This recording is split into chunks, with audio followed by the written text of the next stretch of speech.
Smile, meet, chat, join for networking. Hi everybody, I'm Alison Wren. I run a business called Paprika Marketing, but today I'm going to tell you the story of 2 weddings, a flood and a funeral.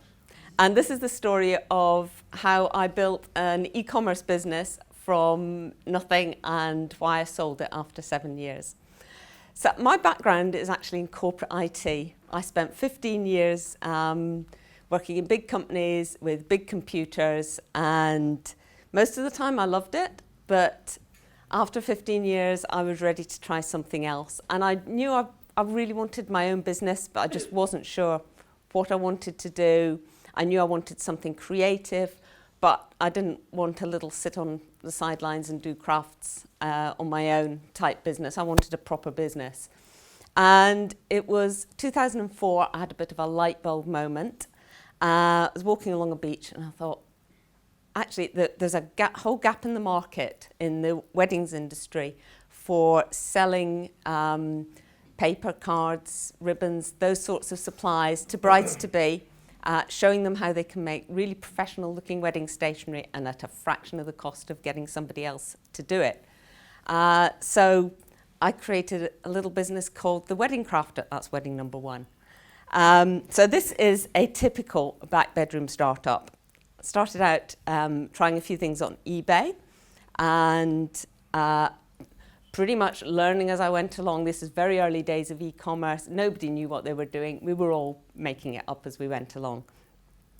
I had to find out things about, getting a website set up, taking credit card payments, sorting out suppliers. I went along to Business Link and said, how do I find suppliers for my stock-based business? Never done any buying or anything like that. They said, look in Yellow Pages. I thought, I'll have to work this one out on my own. And over the first 9 months of the business, I was really delighted because I could see that people really bought into what I was offering. My business was growing and growing. I still selling on eBay, but also getting a lot of sales through my website, and everything was lovely and hunky-dory. I thought, I'm really onto a winner here. And then I hit January and I discovered just how much of a winner I was onto and just how seasonal the wedding industry is, because my sales trebled overnight, just like that. It's still just me. It's not just the back bedroom, it's the front bedroom, it's the loft, it's our bedroom. We had paper flowers under our bed. And when I started taking over the dining room as well, my other half put his foot down and said, you need premises. And I was, yeah, I know I need premises. I also needed help. My other half, while he's dispensing this helpful advice, is actually working in the south of France, so he's not actually being much practical use.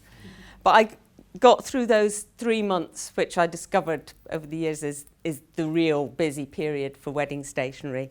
Got through that, got all my orders out, found somewhere to move, slightly more suitable to move to, took on some help, and really began establishing it as a real proper e-commerce business.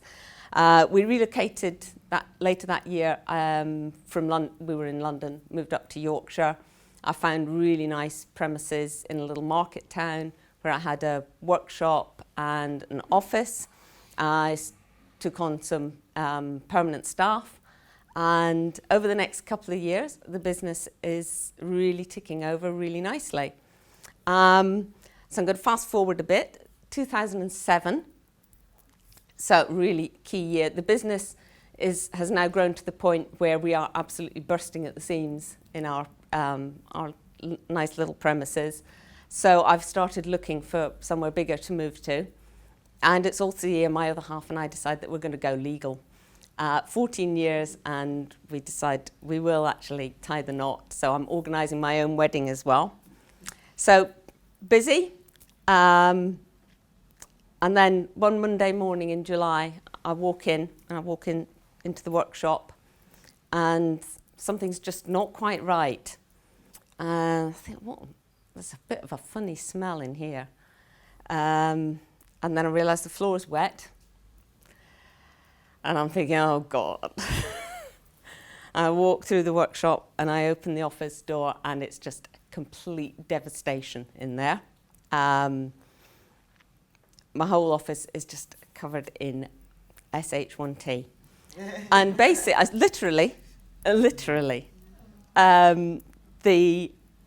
they'd had really heavy rains and the drains had backed up and just spewed it all over my office.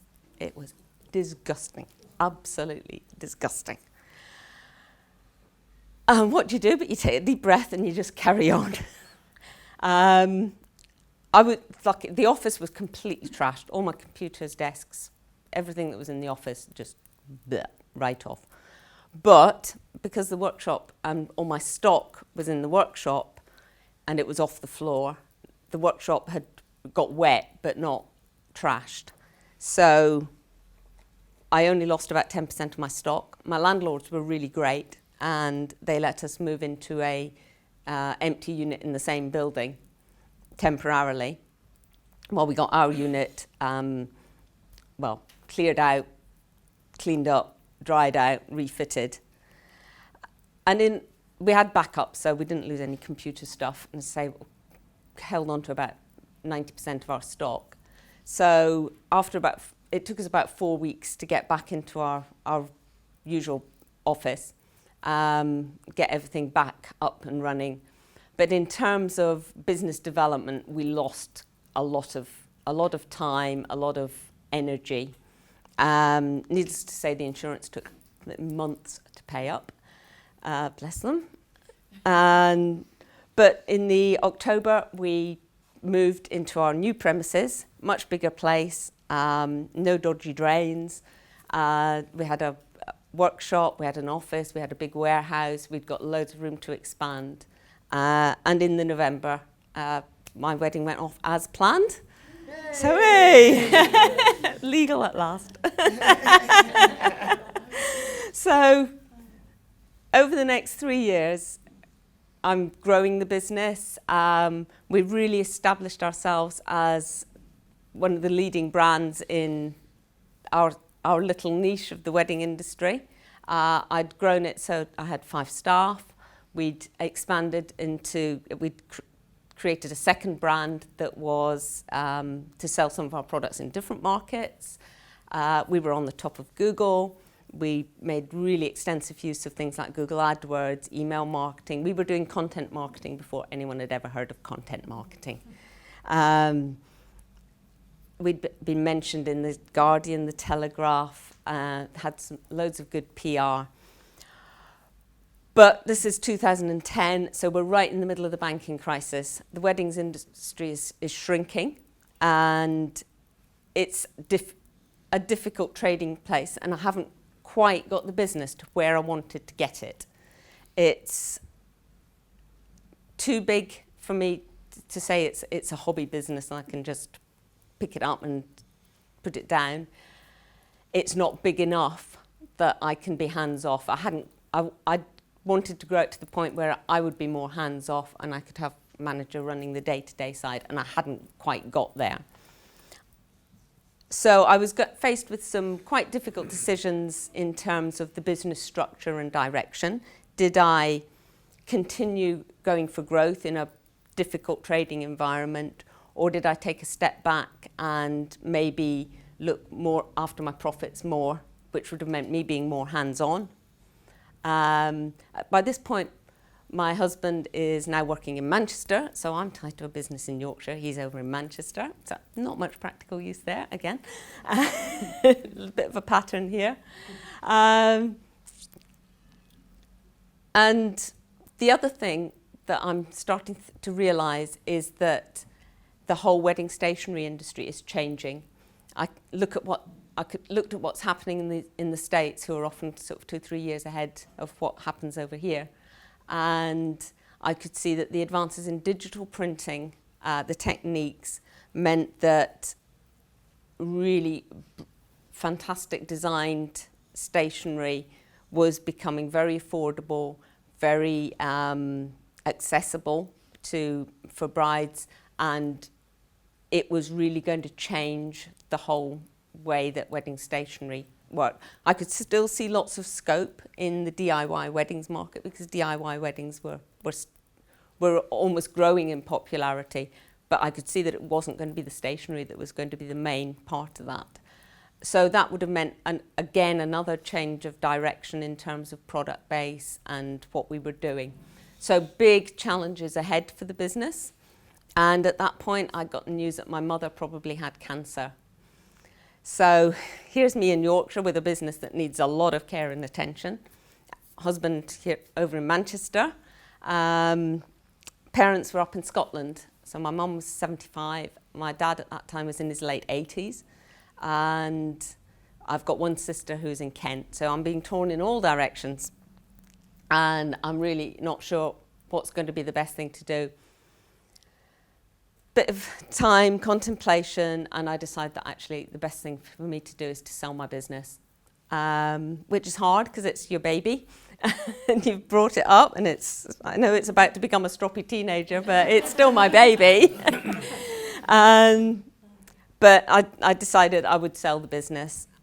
So I employed an agent to help me sell it. So they put a valuation on it, and they also advised me about getting it ready for sale, because what buyers are looking for is the bottom line. They're looking for profits. That if someone who buys a business, they're looking for an income straight away. Otherwise, they just start from scratch themselves. So I had to stop a lot of the long-term marketing that I was going to do, and that unfortunately meant making somebody redundant straight away, which wasn't very nice. But I put the agents then put the business up for sale. They marketed it through online, but also through their database of contacts that they had of people who were actively looking for businesses. And in the end, what they did was they set up a day where they invited all the interested purchasers to come along. They could have a look around, so one after the other, have a chat with me. I could ask them questions, they could ask me questions. And at the end of that day, I had 2 offers on the table, both over the asking price. Which was lovely, except that I chose the wrong one. So they were the same price, but one of them offered slightly more advantageous terms to me in terms of the handover. So I'd gone with this lady, who'd just come into an inheritance and was looking for a business. But as we went through the sort of sales process, the due diligence and so on, it became really obvious that she hadn't really understood what was involved in running a business that holds stock and also is very seasonal, and she really hadn't made enough allowance for working capital. So I could see her enthusiasm waning over the 2 weeks, and then she pulled out. Luckily, the other people who'd also made an offer were still looking for a business, still interested, and happy to go ahead. And in the April of 2011, I sold the business. And there was a bit of a, thank goodness. The last few months of running it were stressful. So what I did after that was I took a load of time off, which was really nice. Visited my parents a lot more. But I also spent some time thinking about what did I want to do next. And as I thought about that, did I want to do something completely different? Did I want to do something that changed? I knew I wanted something more flexible. But I looked at what I'd really enjoyed doing most, and actually that was the marketing side of it. I love doing battle with Google, the search optimization, the Google AdWords, all that sort of thing, and I love the e-commerce side. So I decided to set up my marketing consultancy so that I could help lots of other businesses. I could do the things that I loved, like the SEO, the AdWords, the analytics, those sorts of things. And I wouldn't have to do the things that I perhaps didn't like quite so much, like managing teams of people and battling with couriers and things like that. So that's why I set up Paprika Marketing. And I've been doing that since the autumn of 2011, basically.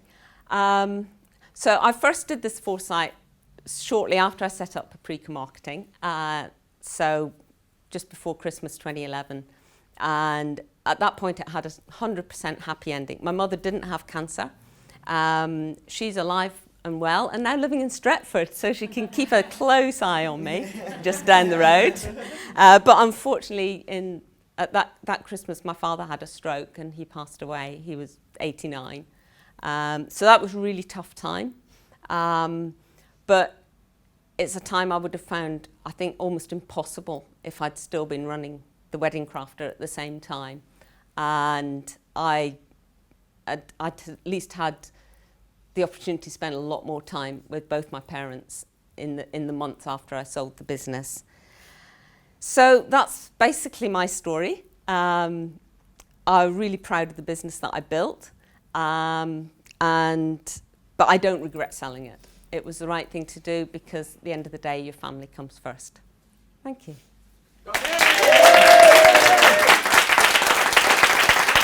Smile, be chat, join for networking.